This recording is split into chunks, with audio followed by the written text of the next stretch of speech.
There's no way the Pels actually move forward on a sign-and trade for a veteran guard who is also a former NBA Sixth Man of the Year, unless they're ready to go all in and sacrifice one of their core young pieces in the process.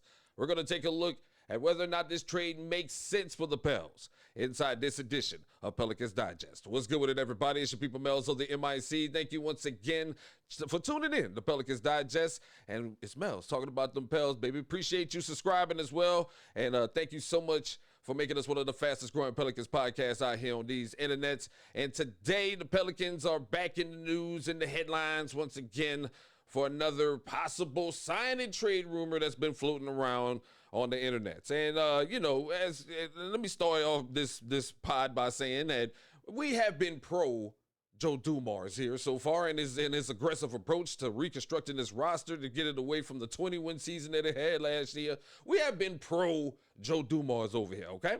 We have been very pleased, at least in my opinion, with the fact that he is at least inquiring and also weighing options when it comes to the roster. I can appreciate that. But this particular move that's being floated around right now, I don't appreciate. I'm not a fan of it. Don't like it. I think it strays away from the master plan, and we're going to talk about it right now. In this report, according to Jake Fisher, league sources say that the Wizards are open to sign and trade discussions to facilitate Malcolm Brogdon's exit from Washington, and a slew of teams have registered varying levels of interest in the 32-year-old. That list includes the Clippers, Suns, and Lakers, Warriors, Timberwolves, Pelicans, Kings, and Bucks. And listen, man, I get it. I don't know why you would be interested. Like, I get it. He's a former Sixth Man of the Year award winner. A lot of y'all have been clamoring for a little bit more veteran presence on this team. Some of y'all have been. I don't want more veteran presence. I think we have enough veteran presence. These are not an all rookie team that we have here on the Pelicans. We have guys that have been in the league for years, so they know what to do. They should know what to do by now. But at the same time, a 32-year-old Malcolm Brogdon doesn't, in my opinion, fit the master plan of what we were supposed to be talking about with the Pelicans. The master plan is to get younger, not continue to go older. Plus, I think it would make more sense if you do this deal. If you wanted Malcolm Brogdon, you do the deal while you're doing business with Jordan Poole and everybody else. Like, I get it, but there's no need to remake Washington South, the Wizards South down here in New Orleans. I mean, let's be real here. And there's also one big reason why you don't want Malcolm Brogdon on this Pelicans team. Would like to see it? Here you go. He's played just 63 games in the past 2 seasons. Injury issues have been a persistent theme of Brogdon's career. He hasn't played in 70 or more games in a season since his rookie year. What have we been talking about? What has been the number one problem on this team, especially last season? Injuries. So why would you want to possibly bring in another injury-riddled 32-year-old guard? When you already got a whole audition of guards going on right now in Summer League, and also you still got Murray on IR. You just went and got Jordan Poole. I think if you would have done this deal, you probably would have done it when you made the deal with Washington initially. So I don't know what's the situation with that or why the Pelicans are even probably exploring that. Again, I have been pro exploring that option, but I don't think this is the option you should explore.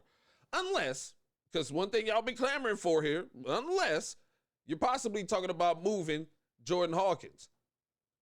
Some of y'all have been clamoring for this. Some of y'all have been asking for this. Y'all want Jordan Hawkins going off this team. Y'all don't see the value in Jordan Hawkins. I still think Jordan Hawkins is a good player. I still think he can grow if he gets more minutes and more playing time. But at the same time, I don't think the kid likes it. I think the kid don't like the situation that he's in. I'm starting to think that. I'm starting to think that he's probably unhappy. He's probably told management that, and that he probably wants to leave, and they're probably trying to facilitate that in some way, shape, or form. I don't know.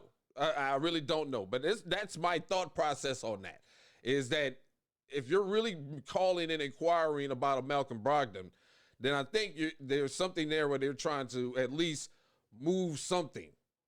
smooth move a player somewhere that probably doesn't want to be here. Especially when you consider again that you're having like wide open guard auditions going on right now in summer league and also on this roster. I mean, like you say, we got so many guards. You're already guard heavy on this Pelicans roster. So why is the exploration of a signing trade for Malcolm Brogdon is being even floated or even being considered? It has to be because one of these players, one of these guards, they feel maybe either expendable or just doesn't want to be here, and they're trying to facilitate getting something moving him over keeping him. So that's my thought process on that, man. I don't know what else to do with that, with the news on this. There's already been some reports that Malcolm Brogdon is going to be retained by Washington. So it's going to be interesting to see. I don't think this is going to happen. I don't think this trade is going to happen. I think if anything, Washington will probably retain him because they're trying to do this whole, that's Washington's thing.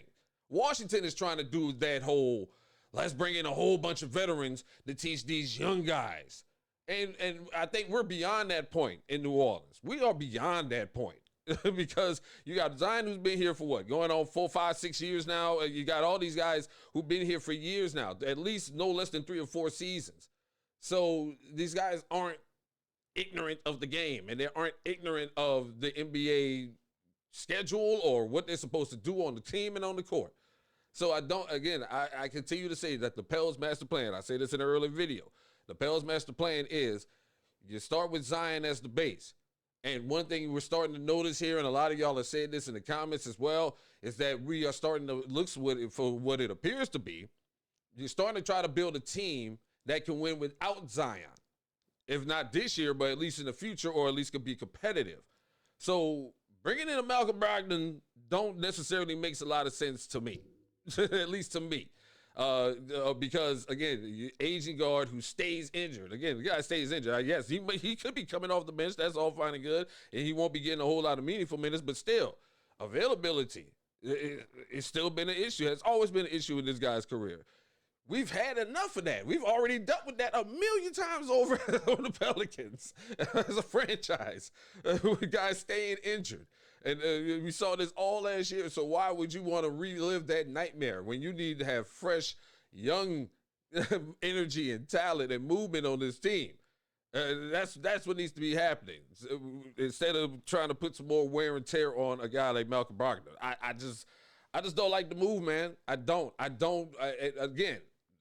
I will say this. It has to be because Jordan Hawkins don't want to be here. I think they're trying to find a way to move Jordan Hawkins or maybe somebody else on this team.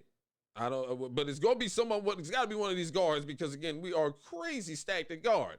You got Murray. You got Jose. You got Poole. You got, who else we got? We got King, I think, what is that kid named? Lester Quinones.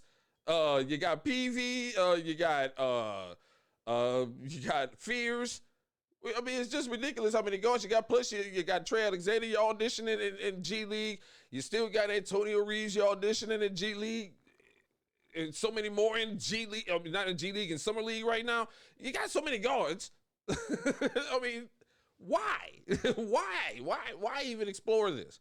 Again, I will continue to say I am pro exploring options to try to improve this roster. But I don't think Malcolm Brogdon will improve this roster in no way, shape, or form. And you can't be, and that injury stuff has to concern you. Yes, I get it. You may be coming off the bench, but I think that injury stuff, if you're the Pels, has to concern you. It has to concern you. It's numbers. You see, I ain't even put up his numbers because all that is that doesn't even matter what his numbers were to me. To be honest with you, I don't think they were that impressive. I think they were like 12 a game or something like that. Those numbers, I don't think it's worth the time, the risk, or any of that. So what are your thoughts on this, though, my people? What are your thoughts? Do we need to keep trying to make moves? I mean, because it seems like every other day we're getting linked into another move for another player somewhere, some way. Do you think that the Pels need to make another move? What are your thoughts on this? Clap back with your thoughts. Do you think Malcolm Brogdon, bringing him on, will be the veteran presence that we need on this Pelicans team? Or do you think it's just not worth the risk, my people? And what do you think on that? Clap back with your thoughts in the comments, and thank you once again for subscribing to Pelicans Digest, the fastest growing Pelicans podcast out here on these internets. And don't forget, man, it's Melz talking about them Pels. So hit that subscribe button and come join the conversation as we talk about the Pelicans. And check back with me later, man. I think we're going to drop another video talking about the Summer League roster. I'm fascinated with a player that's on that roster that is coming out of one of the Louisiana schools. We're going to talk about that in a future episode, so stay close. It's Pelicans Digest. It's Melz on the MIC. Holla back at your boy.